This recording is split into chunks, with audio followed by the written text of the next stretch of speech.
केली नाही आहे त्यांनी लवकरात लवकर आपली पासची नोंदणी जी आहे ती पास काउंटर. आजच्या कार्यक्रमाचे मार्गदर्शक श्री देवदत्त पटनायक सर यांचं या हॉलमध्ये आगमन झालेलं आहे.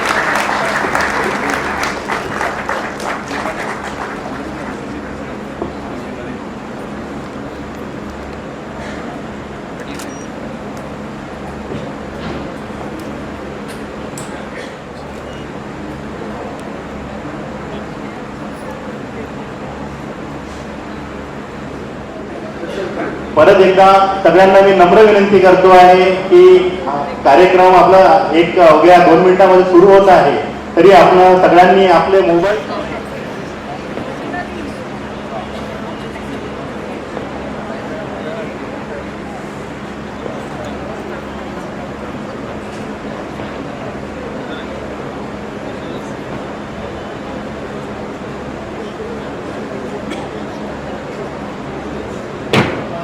सगळ्यांनी आपले मोबाईल म्हणजे नव्याने आले त्यासाठी मला सांगणं आहे की आपण आपले मोबाईल सायलेंट मोडवर ठेवावे. स्वागतम सुस्वागतम. पात्र असो, प्रसंग असो, आज आपल्यामध्ये उपस्थित आहे. सर्वप्रथम श्री देवदत्त पटनायक यांचे मी शब्द सुमनाने स्वागत करतो आणि सर्व उपस्थितांना विनंती करतो की आजचे मार्गदर्शक श्री देवदत्त पटनायक यांचे जोरदार टाळ्यांनी स्वागत करावे. काँग्रेस कमिटी हे सुद्धा इथे उपस्थित झाले, त्यांचे सुद्धा मी शब्द सुमनांनी स्वागत करतो.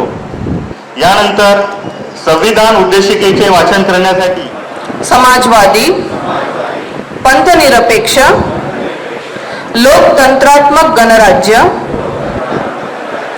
बनाने के लिए तथा उसमें समस्त नागरिकों को सामाजिक, आर्थिक और राजनीतिक न्याय, विचार, अभिव्यक्ति कराने के लिए तथा उन सब में व्यक्ति की गरिमा और राष्ट्र की एकता और अखंडता सुनिश्चित करने वाली बंधुता बढ़ाने के लिए दृढ़ संकल्प लेकर अपनी इस संविधान सभा में आज तारीख 26 नवंबर 1949 को एतद द्वारा इस संविधान को अंगीकृत, अधिनियमित और आत्मार्पित करते हैं. जय संविधान. आदान प्रदान के इस कार्यक्रम में देवदत्त जी से एक मैसेज सुबह प्राप्त हुआ और उसी से हमने एक सीख ली, तो वो मैं सबसे पहले आपसे शेयर करना चाहता हूँ. उन्होंने मुझे या हमारे संबंधित टीम को ये सूचना दी कि स्वागत, फूल, शाल, श्रीफल या किसी प्रकार का कोई स्वागत प्रक्रिया पे आप विश्वास नहीं करेंगे और उसका जो भी पैसा आप मुझ पर खर्चा करने वाले थे उसको आप कहीं पर डोनेट अच्छी जगह कर दीजिएगा. तो आज के इस महान व्यक्तित्व को देखने, सुनने, समझने से पहले ही एक लेसन मैंने आज सीखा कि जितनी सादगी हो उतना हम जीवन अपना अच्छा जी सकते हैं. जो व्यवसाय की दुनिया में सजग रहते हैं उन्हें हम प्रोफेशनल कहते हैं. दिल और दिमाग से व्यवसाय करने वालों की इस सभा में मैं मनीष तिवारी, अध्यक्ष ऑल इंडिया प्रोफेशनल कांग्रेस, आप सभी का तहे दिल से हार्दिक स्वागत करता हूं. आज इस कार्यक्रम के प्रमुख अतिथि श्री देवदत्त पटनायक मुंबई से आज पधारे हैं. साथ ही फ्रांसिस डिकोस्टा जो बेंगलोर से इस प्रोग्राम के लिए खास आए. साथ ही श्री सबाहत अली जी जो हैदराबाद से इस प्रोग्राम के लिए पधारे. श्री जयेश देसाई मुंबई से आए हैं.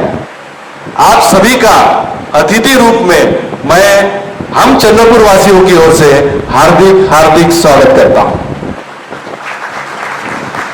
आज हमारे बीच चंद्रपुर डिस्ट्रिक्ट कांग्रेस कमेटी के प्रेसिडेंट, हमारे मार्गदर्शक भ्राता श्री रामू तिवारी जी भी यहां उपस्थित है.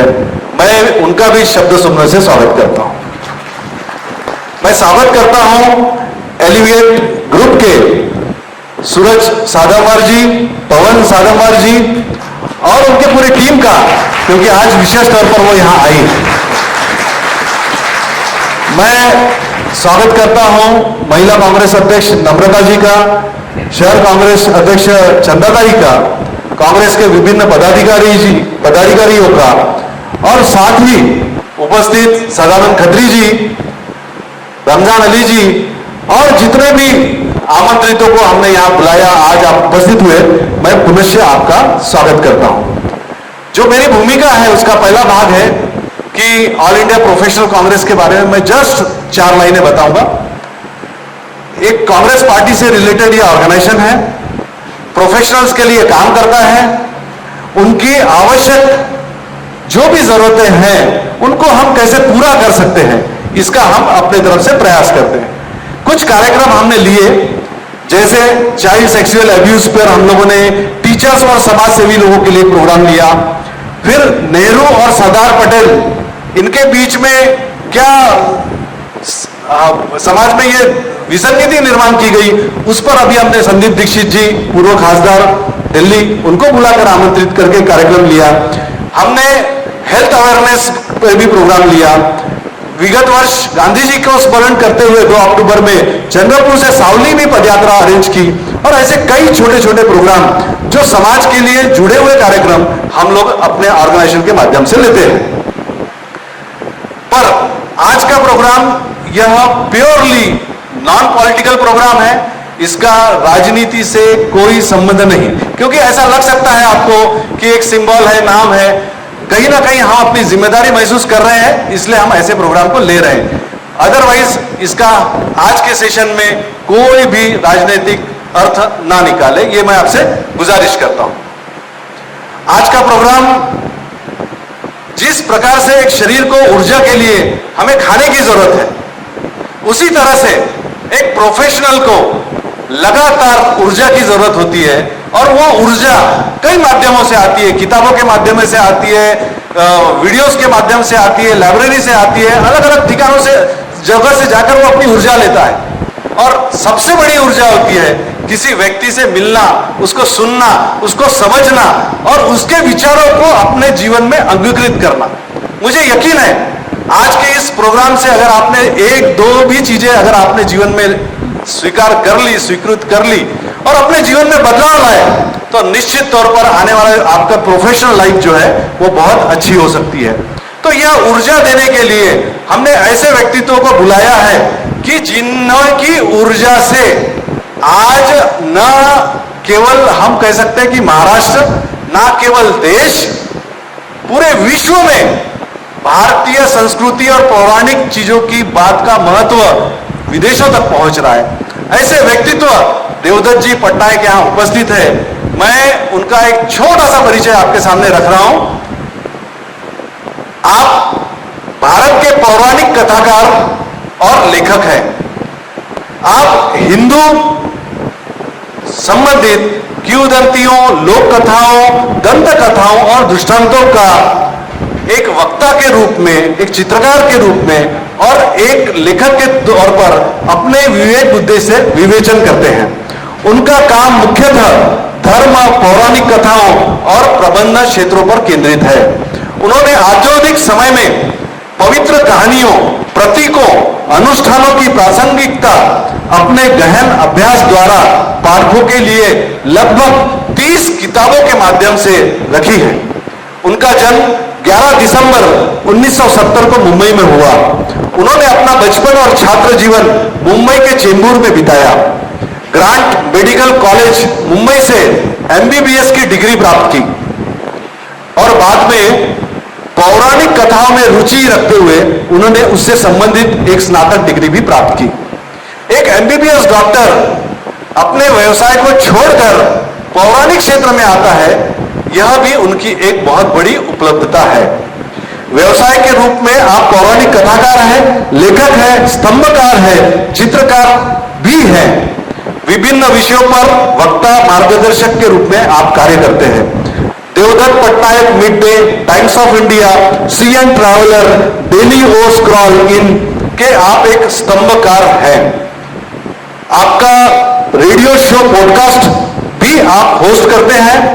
साथ ही फार्मास्यूटिकल कंपनी में भी आपने 14 वर्ष तक आपने अपनी सेवाएं दी है। आपने फ्यूचर ग्रुप जो बिग बाजार किशोर बिहारी ग्रुप में भी अपनी सेवाएं ट्रेनिंग के माध्यम से दी है। आपकी पुस्तक जो आपने 1997 प्रकाशित की, उसके बाद में लगातार आपके काम चलते रहे। वर्ष 2009 में आप टेट सम्मेलन के एक प्रमुख वक्ता थे। वह भारतीय टेलीविजन नेटवर्क के स्टार टीवी के सलाहकार भी हैं। साथ ही देवों के देव महादेव उनके काम पर आधारित एपिक चैनल, जहां पर वो देवदत्त पटनायक के साथ देवलोक प्रस्तुत करते हैं। 2015 में पटनायक जी ने एपिक ऑन चैनल पर देवदत्त पटनायक के साथ हिंदी टेलीविजन श्रृंखला की देवलोक प्रस्तुति की। यह प्रस्तुति को पूरी दुनिया में सराहा जाता है, उसे देखा जाता है, उससे हम कई अनजानी बातों को आज महसूस कर सकते हैं। दिसंबर 2016 में फोर्स इंडिया सेलिब्रिटी की सूची में आपको 100 में से देश के 93वें स्थान पर प्रतिष्ठित स्थान प्राप्त किया। ऑडिबल ओरिजिनल इंडिया में ऑडियो बुक सुनो महाभारत विद देवदत्त पटनायक के साथ और रीविजिटिंग महाभारत विद देवदत्त पटनायक में भी आपका कार्य रहा है। आइए जोरदार तालियों से हम आमंत्रित करें आज के प्रमुख वक्ता श्री देवदत्त पटनायक। श्री देवदत्त पटनायक, मैं उन्हें सादर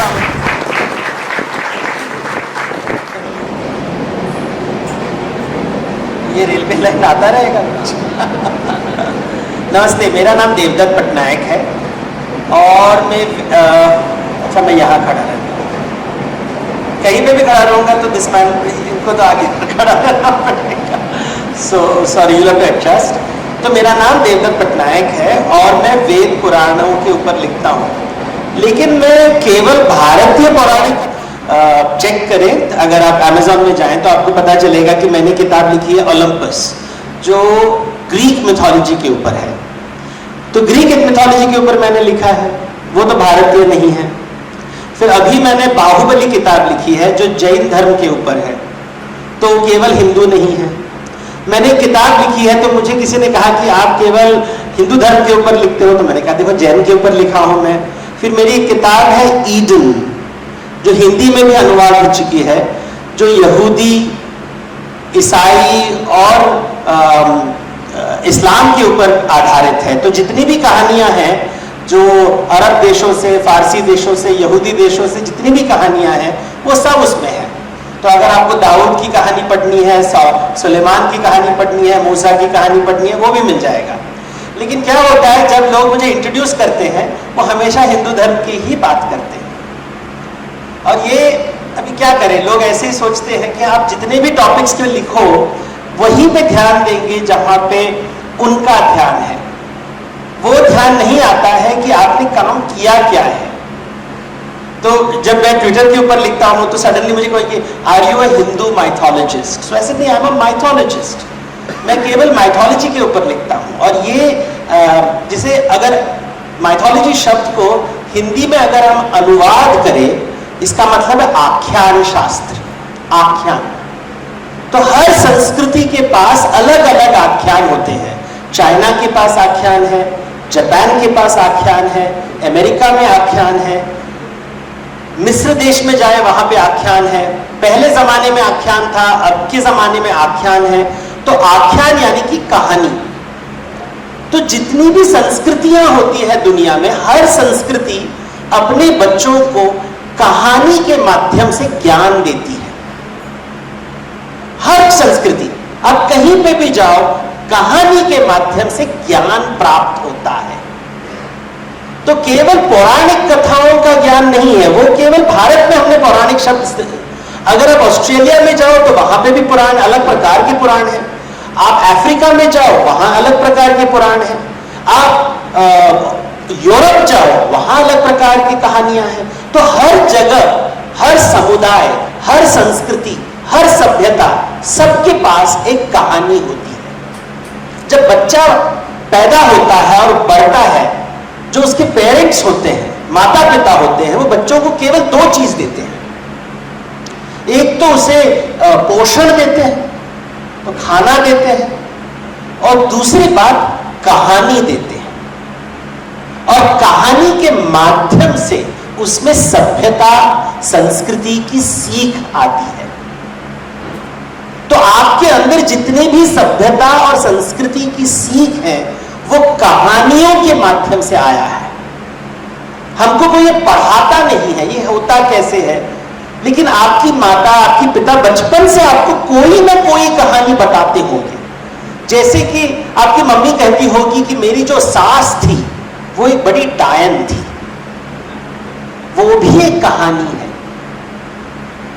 तो तुम्हारे जो मामा है वो तो संत आत्मा है, तुम्हारी जो मौसी है वो तो एक चुड़ैल है। ये हर कहानी बच्चे के संस्कार बनाते हैं, क्योंकि कहानी के माध्यम से हमारी परवरिश होती है। तो जब हम बोलते हैं आख्यान शास्त्र, लोग केवल रामायण महाभारत की बात करते हैं। हर एक कथा में कुछ ना कुछ बैठा हुआ है, कोई राज छिपा हुआ है। तो बचपन से आपने जितनी कहानी, अगर मैंने केवल आपको हिंसा की कहानी बताई तो आपके अंदर हिंसा की भावना जाग उठेगी। अगर मैंने केवल अहिंसा की कथा बताई तो आपके अंदर अहिंसा की भावना जाग उठेगी। सुबह शाम अगर आपके घर में मैं केवल विवादास्पद कहानी बताऊंगा तो आपके घर में हमेशा विवाद होगा। इसलिए हमारे घर में जब हम टीवी ऑन करते हैं, किस प्रकार की कहानियां हमारे घर में आ रहे हैं। एकता कपूर की सीरियल्स के माध्यम से कौन सी कहानी आपके घर आ रही है? घर घर की कहानी, सास भी कभी बहू थी, ये सब कहानियों के माध्यम से हमारे घर में ज्ञान आ रहा है। इनमें रामायण महाभारत के जितने भी हम कहानी बात कर, पौराणिक कथा, हर प्रकार के कथा में ज्ञान होता है।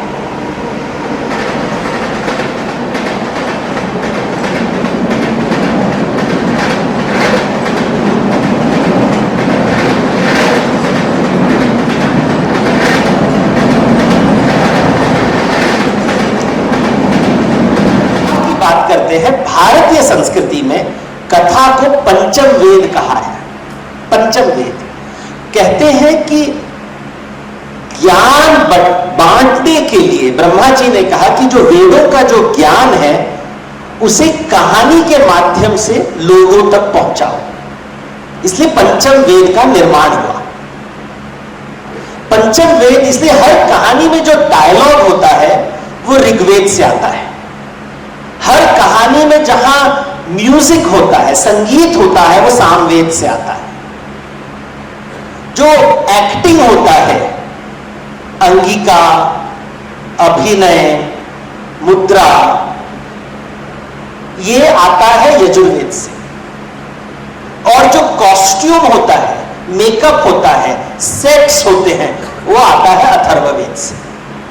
तो ऐसे जन्म होता है कहानी। तो जब भी हम कहानी सुनते हैं, कहानी के माध्यम से जो पंचम वेद होता है, हमें वेद का ज्ञान प्राप्त होता है। तो जब मैं कहानी बता रहा हूं, कहानी के माध्यम से हम वेद के तरफ जा रहे हैं। तो वेद का मतलब क्या है? ये शब्द तो हमने सुना है, वेद वेद वेद वेद।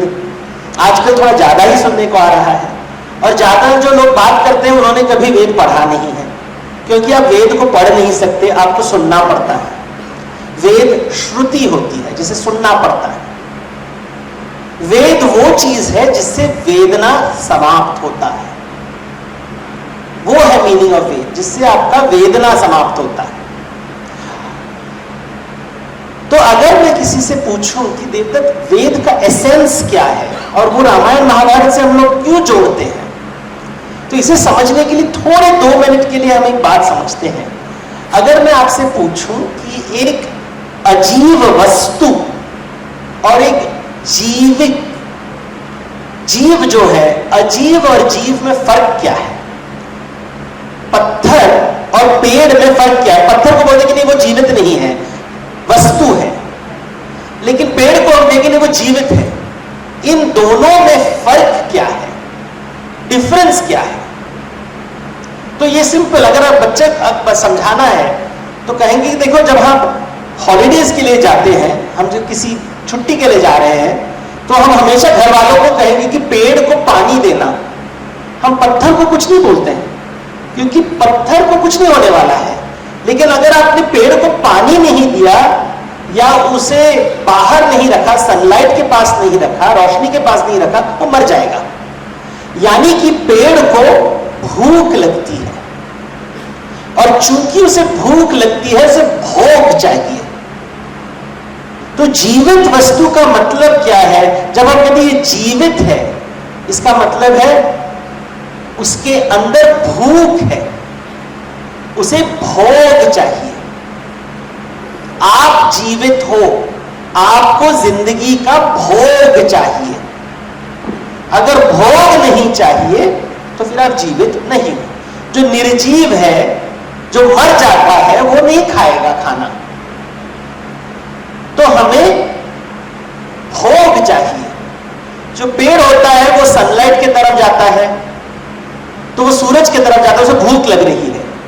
जो पशु है वो जाता है अपने भोजन की तरफ। यहां पे शेर, यहां पे बहुत बाघ है, टाइगर्स है। टाइगर्स कहां जाएंगे? वो हिरन के पीछे दौड़ेंगे। क्यों दौड़ रहे हैं? उन्हें भूख लगी है। हिरन कहां जा रहा है? चरने के लिए जा रहा है। तो चारों तरफ अगर हम देखें, जो जीवित है उसे भूख लगती है। तो जीव का मतलब उसे भूख लगती है, उसे भूख है, उसे खाना चाहिए। मुझे भूख लगी है, मुझे खाना चाहिए। तो पेड़ को भूख लग रहा है, हिरन को भूख लग रहा है, शेर को भूख लग रहा है, सारी जितने भी प्राणी हैं उसे भूख लगी है, भोग चाहिए। मनुष्य को भी भूख लगती है, लेकिन हमारी जो भूख है बहुत ही अलग है। हम भूख शब्द इस्तेमाल नहीं करते, हम अलग शब्द इस्तेमाल करते हैं इसके लिए। हम इस्तेमाल करते हैं शब्द महत्वाकांक्षा। भूख शब्द अच्छा नहीं लगता। नहीं, मैं भूखा नहीं हूं, महत्वाकांक्षी हूं, शब्द वही है। अगर आप बकासुर से मिलो, अपने बकासुर के बारे में सुना है, उसे बहुत भूख लगती है, वो हमेशा कहेगा नहीं मैं भूखा नहीं हूं, मैं महत्वाकांक्षी हूं। हर महत्वाकांक्षी आदमी भूखा होता है, भोग की खोज के लिए वो काम करता है। तो जब हम प्रोफेशनल्स की बात करते हैं, प्रोफेशनल, आप प्रोफेशनल क्यों हो? आप काम क्यों कर रहे हो? जॉब के लिए क्यों जा रहे हो? मत जाओ, फिर घर कैसे चलेगा? सैलरी चाहिए, पैसे चाहिए। स्कूल क्यों जा रहे हो? हम बच्चों को बोलते स्कूल जाओ, नहीं तो जॉब नहीं मिलेगा, जॉब नहीं मिलेगा तो सैलरी नहीं मिलेगा, सैलरी नहीं मिलेगा तो घर कैसे चलेगा? तो भूख नहीं होती तो मोटिवेशन नहीं, ड्राइव नहीं, एम्बिशन नहीं। ये अच्छे अच्छे अंग्रेजी शब्द हैं, वेदों में इसको भूख कहा गया है। क्षुधा से बावला, तो भूख से पागल आदमी, वो काम, जो भी काम करता है, सुबह से शाम काम करता है क्योंकि वो भूखा है। भूख की कहानियां तो रामायण में अगर हम पढ़ें तो रामायण में जब जंगल में राम जा रहे हैं तो वहां पे उसे एक राक्षस दिखाई देता है जिसका नाम है कबंध। और कबंध राक्षस इतना भयानक राक्षस है, उसका सर और उसका पेट एकजुट हो गया है। यानी कि वो सोचता है खाने के बारे में, हर चीज में, उसके हर विचार में केवल उसको महत्वाकांक्षा दे। उसे भूख लगती है, भूख लगती है, भूख लगती है, सिर्फ खाने के बारे में सोचता है। मुझे और चाहिए, मुझे और चाहिए, मुझे और चाहिए। जब हम भूख के बारे में बोलते हैं, हम खाने के बारे में सोचते हैं, जायदाद के बारे में नहीं सोचते, लेकिन वही भूख है। जर जोरू जमीन, उसी के लिए तो भूख है, उसी के लिए तो कौरव पांडव लड़ रहे हैं, भूख है। युधिष्ठिर कहता है कि हम कुत्तों के जैसे लड़ रहे हैं जमीन के लिए। टीवी में हमें ऑन करो तो जमीन जायदाद के ऊपर लड़ाई चल रही है सब जगह, है तो सभी भूखे। तो भूख की कथा रामायण महाभारत है। तो शुरुआत हमेशा होती है भूख से। कैकेयी की भूख, मेरा बेटा राजा बनेगा। सत्यवती की भूख, मेरा बेटा राजा बनेगा। क्या महत्वाकांक्षी अच्छा है या बुरा है? आपके घर में अगर बकासुर का जन्म होगा, मंगलमय होगा ना, क्योंकि उसकी तो भूख मिटेगी ही नहीं, मरते दम तक वो महत्वाकांक्षी ही रहेगा।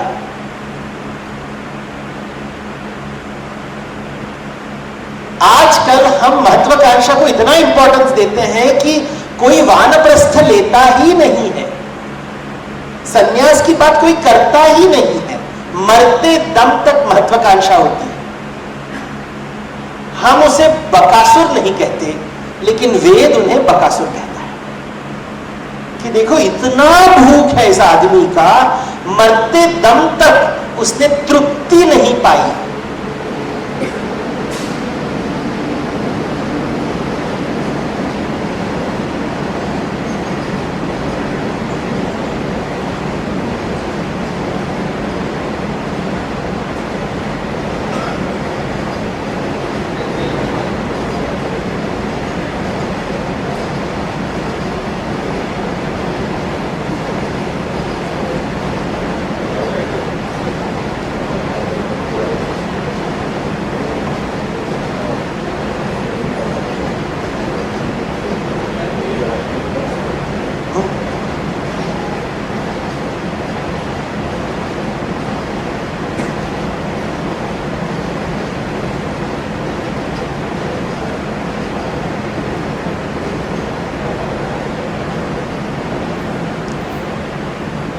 भूख नहीं होता तो क्या व्यापार होता, बाजार होता? क्योंकि भूख मिटाने के लिए हम बाजार जाते हैं। कोई भूख किसी को लगता है तो वो जाता है, उसके हम उसे बायर कहते हैं। अगर भूख नहीं होता तो कोई बाजार में नहीं आएगा, खाना परोसने वाला नहीं होगा, यानी कि ना बायर होगा ना सेलर होगा। बायर क्यों है मार्केट में? खरीदने वाला क्यों है? क्योंकि उसे भूख लगी है। बेचने वाला क्यों है? क्योंकि उसे भूख लगी है। तो व्यवसाय, जब हम बात करते हैं व्यापार, बिजनेस, है वो बकासुर की कहानी, भूख की कहानी। भूख से शुरुआत होती है। अगर भूख नहीं होगा तो बाजार नहीं होगा। मनुष्य बाजार का निर्माण करता है, पशु बाजार का निर्माण नहीं करता। वो केवल अपने भोग को लेके पकड़ लेता है और खाता है।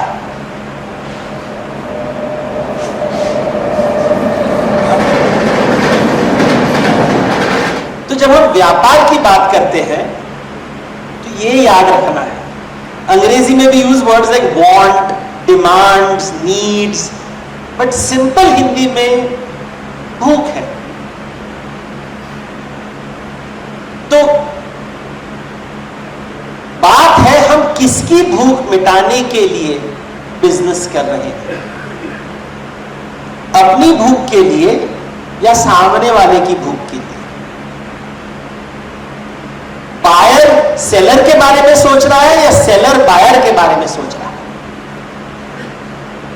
हम किसकी भूख के बारे में सोच रहे हैं, ये एक बात में दोहराता रहूंगा।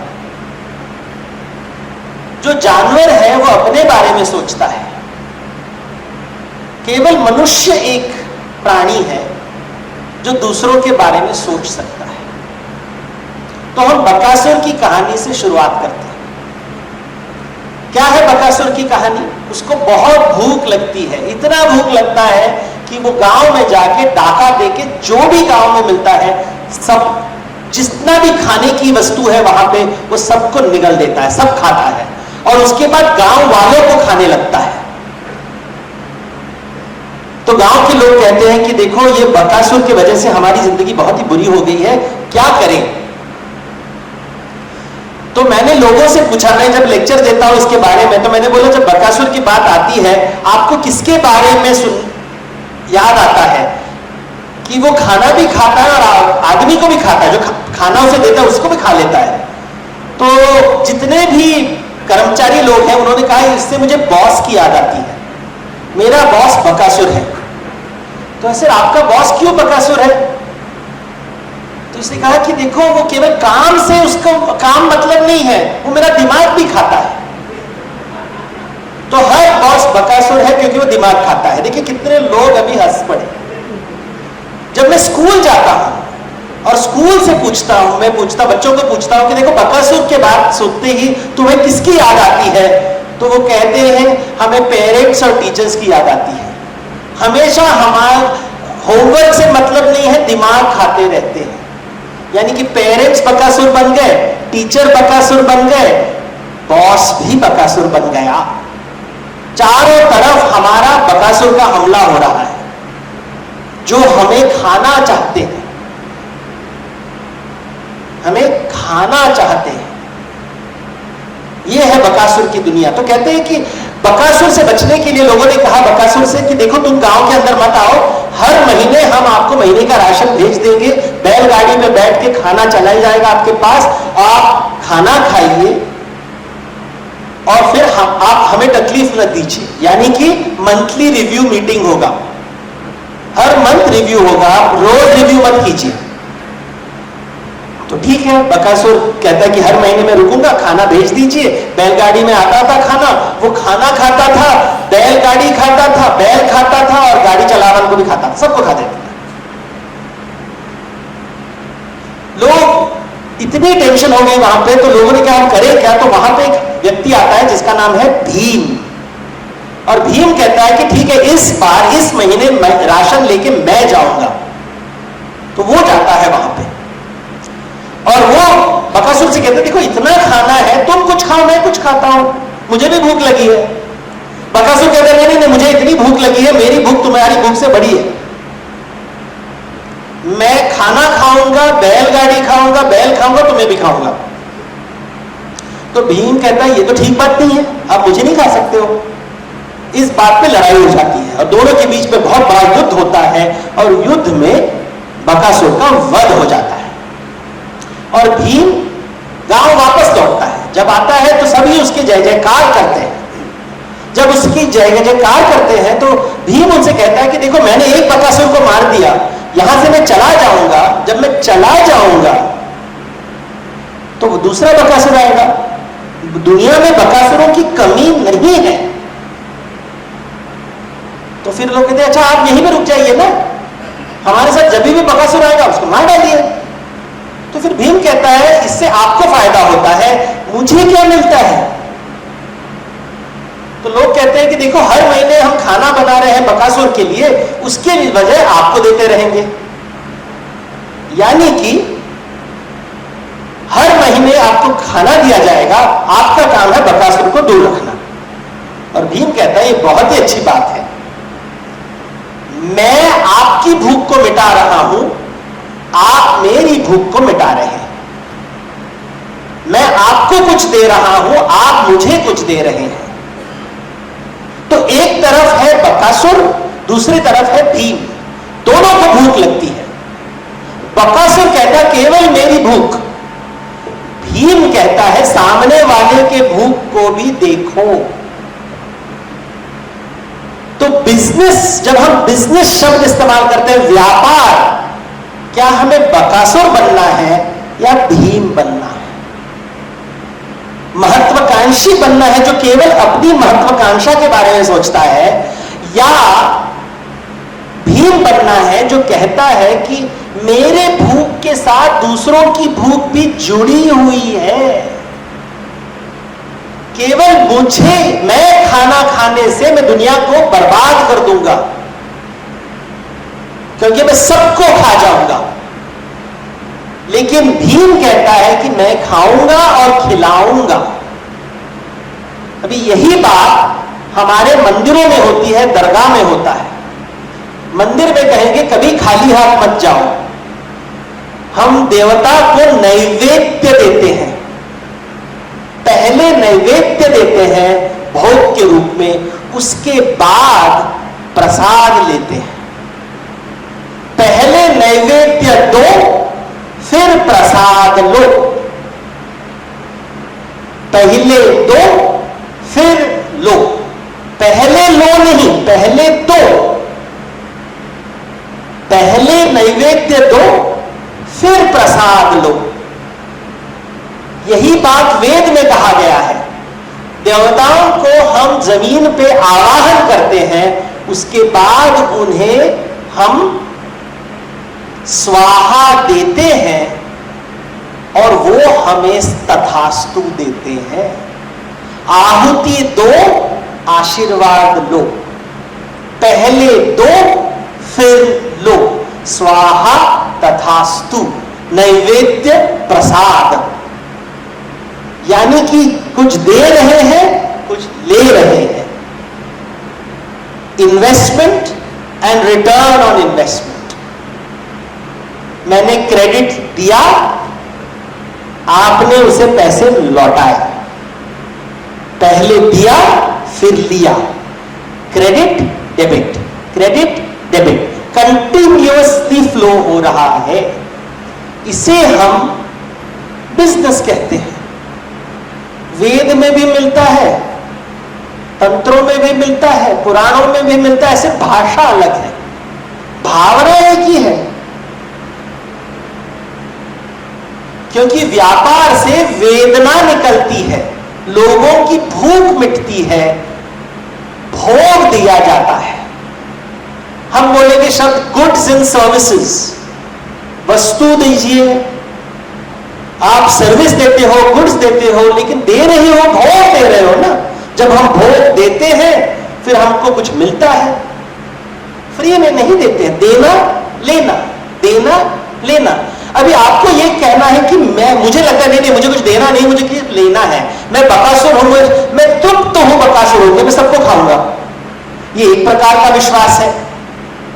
और कुछ लोग इसमें विश्वास करते हैं, केवल मेरी भूख मिटनी चाहिए और किसी की भूख मिटनी नहीं चाहिए, मुझे इंटरेस्ट नहीं है दूसरों में। और दूसरे लोग होते हैं जो भीम के जैसे सोचते हैं कि नहीं, मेरी भूख इंपॉर्टेंट है, लेकिन सामने वाले की भूख भी इंपॉर्टेंट है। जैसा विश्वास वैसा व्यवहार वैसा व्यापार। As is belief so is behaviour, so is business. ये है बिजनेस सूत्र, ये है बिजनेस सूत्र। तो आदमी के व्यापार से मुझे उसका व्यवहार समझ में आता है, व्यवहार से उसका विश्वास समझ में आता है। बकासुर है या भीम है। 2 मिनट में कि ये बकासुर है, अपने बारे में सोच रहा है, अपने बारे मेरे बारे में नहीं सोच रहा है। और ये बात केवल व्यापार की नहीं है, जिंदगी के बारे में है, रिश्तों के बारे में है। हर रिश्ता में आप देख लीजिए, हम टेलीविजन सीरियल्स की जितनी भी नायिका और खलनायिका होती हैं, वो ज्यादातर बकासुर होते हैं। महत्वाकांक्षी, मेरे लिए, मुझे चाहिए, मुझे चाहिए, मुझे चाहिए। हस्बैंड वाइफ रिलेशनशिप में बकासुर कौन, भीम कौन, लेने वाला कौन, देने वाला कौन, परोसता कौन है, खाता कौन है। जो खा रहा है कभी परोसता है, परोसने वाला कभी खाता है। हम इसके बारे में सोचते भी नहीं हैं, हम केवल खाते रहते हैं, परोसना भूल जाते हैं। जब विवाह होता है तो हम बात करते हैं आहुति देने की, कौन किसको खाना खिला रहा है। ये बातें वेदों में लिखी गई है। आप कौन दे रहा है, कौन ले रहा है, कौन किसको दे रहा है। जब हम पौराणिक कथा पढ़ते हैं तो जब हम स्वर्ग की बात करते हैं, नर्क की बात करते हैं, तो स्वर्ग का वो मतलब है जहां पे आपकी सारी भूख मिट सकती है। स्वर्ग एक ऐसी जगह है, कहते हैं कि स्वर्ग में जो भी आपका भूख है वो मिट जाएगा। वहां पे कल्पतरु है, कामधेनु है, चिंतामणि है, यानी कि जो भी तुम्हारी इच्छा है वो पूर्ति हो जाएगी। लेकिन स्वर्ग का राजा इंद्र सुखी नहीं है। उसके पास कल्पतरु है, कामधेनु है, चिंतामणि है, सब कुछ है, अप्सराएं हैं, गंधर्व है, सब कुछ है, सुख नहीं है। क्योंकि इंद्र का सिंहासन हमेशा डगमगाता है। आप जितने भी सीरियल्स देखोगे वो हमेशा कहेंगे कि इंद्र का सिंहासन डगमगाता है। क्यों डगमगाता है? क्योंकि असुर आ रहे हैं देवासुर संग्राम करने के लिए कि जो भी स्वर्ग में है हमें चाहिए। क्योंकि अगर सभी धन धान्य संपत्ति स्वर्ग में है तो फिर असुरों के पास बचा क्या? असुर खाएगा क्या? क्या खाएगा? अगर सब पैसा तुम्हारे घर में है तो मेरे पास कुछ नहीं है, मैं भूखा हूं। अगर मैं भूखा हूं तो करूंगा क्या? आक्रमण करूंगा, मुझे खाना चाहिए। शुरू हो गए देवासुर संग्राम और इंद्र कह रहा है अरे मुझे शांति से अप्सरा का नृत्य देखने को नहीं मिल रहा है, ये असुर आ गए क्यों? वो देवी देवताओं को बोलता है कि ब्रह्मा जी मुझे बचाओ, विष्णु जी मुझे बचाओ, शिव जी मुझे बचाओ, देवी जी मुझे बचाओ, सब लोग बताते हैं। तो बोलते ठीक है हम बचा देंगे, लेकिन ये युद्ध समाप्त नहीं होगा क्योंकि जितने असुर मरेंगे वो वापस जीवित होंगे क्योंकि उनके पास संजीवनी विद्या है।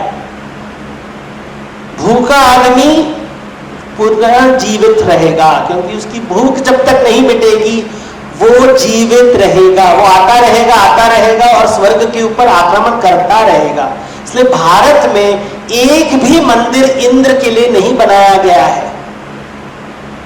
इंद्र के पास कल्पतरु है, कामधेनु है, सब कुछ है, धनधान्य संपत्ति है, अनंत धन है, लेकिन एक भी मंदिर आपको नहीं मिलेगा इंद्र का। ऋग्वेद में इंद्र का बारे में बात करते थे लेकिन बाद में मंदिरों में उनका कहीं नहीं दिखाई देता। इंद्र का कोई मंदिर बनाया नहीं। असुर आ रहे हैं छीनने के लिए, वो डरता है, इंद्र सिंहासन डरता है कि अगर कोई दूसरा इंद्र बन गया तो, अगर किसी का कोई दूसरा राजा इंद्र यज्ञ करता है तो जाके उसका घोड़ा चुरा लेता है, क्योंकि इंद्र डरता है कि मुझे कोई रिप्लेस कर देगा मार्केट में, मुझसे भी अच्छा इंद्र निकला तो इंद्र को बदल देंगे। यानी कि आपका प्रोडक्ट बेच रहे हो आप, मार्केट में आपका मोनोपोली है, दूसरे दिन कोई दूसरा प्रोडक्ट आ गया मार्केट में, आपको लोग भूल जाएंगे, सब उस तरफ जाएंगे। ये डर होता है कि मेरे बाजार में मेरा दुकान चल रहा है, दूसरा दुकान खोल दिया, सब ग्राहक उधर चले गए, इंद्र का सिंहासन डगमगाने लगता है। तो इंद्र डरता है। तो देखिए असुर कौन होता है? जितने भी बिजनेस फैमिलीज हैं वहां पे आप देखोगे भाइयों के बीच में लड़ाई होती है, हर भाई कहेगा कि वो दूसरा असुर है। एक पिता, दो बच्चे, दोनों बच्चों के बीच में प्रॉपर्टी के ऊपर लड़ाई। रामायण में प्रॉपर्टी के ऊपर लड़ाई, वाली सुग्रीव के बीच में लड़ाई, रावण कुबेर के बीच में लड़ाई, महाभारत में कौरव पांडवों के ऊपर लड़ाई प्रॉपर्टी को लेके, मेरा हिस्सा। असुर वही बोल रहे हैं कि देखो सब पैसा तुम्हारे पास है, मेरे पास कुछ नहीं है। हो गई घर घर की कहानी। ये पौराणिक कथा नहीं लग रहा है अभी लग रहा है हम हमारे घर के बारे में बात कर रहे हैं। वापस देखो स्वर्ग को, और स्वर्ग कह रहा है कि हर जितने भी बड़े बड़े सक्सेसफुल बिजनेसमैन है वो डरते हैं कि कंपटीशन आ जाएगा, मेरा धंधा चौपट हो जाएगा, उसके धंधे को रोक दो, तोड़ दो उस धंधे को, मार्केट में मोनोपोली चाहिए हमको। कोई भी दूसरा इंद्र नहीं होगा, एक ही इंद्र होगा। इंद्र हमेशा घोड़ा चुराता है। सागर के पुत्र ने जब यज्ञ किया था तो वो घोड़ा चुराता है और सागर के पुत्रों को मार देता है। कोई कंपटीशन नहीं होगा। और सबसे तीसरा, सबसे भयानक उसका जो शत्रु है, इंद्र का सबसे बड़ा शत्रु है ऋषि। ऋषि सबसे शत्रु, क्योंकि वो तपस्वी है, वो तपस्या करता है वो। और उसका मतलब क्या है, बिजनेस लैंग्वेज में उसका मतलब क्या है? तपस्वी का वो मतलब है वह ग्राहक जो आपके प्रोडक्ट को खरीदना नहीं चाहता। आप कुछ बेच रहे हो और आदमी कहता है कि नहीं, मुझे ना आपके मैं तृप्त हूं, मुझे नहीं चाहिए आपकी चीजें, मुझे नहीं चाहिए। अगर सारे लोग तृप्त हो गए तो बाजार कैसे चलेगा? तो इंद्र का सबसे बड़ा शत्रु है तपस्वी और ऋषि मुनि। इसलिए वो क्या करता है, वो मार्केटिंग डिपार्टमेंट की खोज करता है और वहां से डील और डिस्काउंट की अप्सराओं को भेजता है। वही तो आप करते हो ना, अमेज़न, फ्लिपकार्ट, पूरे दिन मिंत्रा, एक डील आ गया, एक डील आ गया, हो गया, अप्सरा आ गई नाचने के लिए आपके सामने और आपका तपस्या भंग। सब डील में फंस गए और आपको वशीकरण कर दिया, आपको, आप नरक में फंस गए, ईएमआई के नरक में। नरक का मतलब क्या है? जो ऋण से दबा हुआ है। जब तक ऋण से मुक्ति नहीं होगी तब तक मोक्ष प्राप्त नहीं होगा। तो स्वर्ग ने पाताल लोक का निर्माण कर दिया जहां असुर रहते हैं, नरक का निर्माण कर दिया जहां ऋणी रहते हैं, और पितृलोक का निर्माण कर दिया जहां पे लोग रुके हैं कि भैया ये इंद्र जब जाएगा तो हमारी गद्दी का टाइम आएगा, मेरा टाइम आएगा। सॉन्ग सुना है? वो पितृलोक की आवाज है कि जब बुढ़ा गद्दी छोड़ेगा जवान राजा बनेगा। और हर घर में हम देखते हैं कि जो बुढ़ा होता है वो गद्दी नहीं छोड़ता।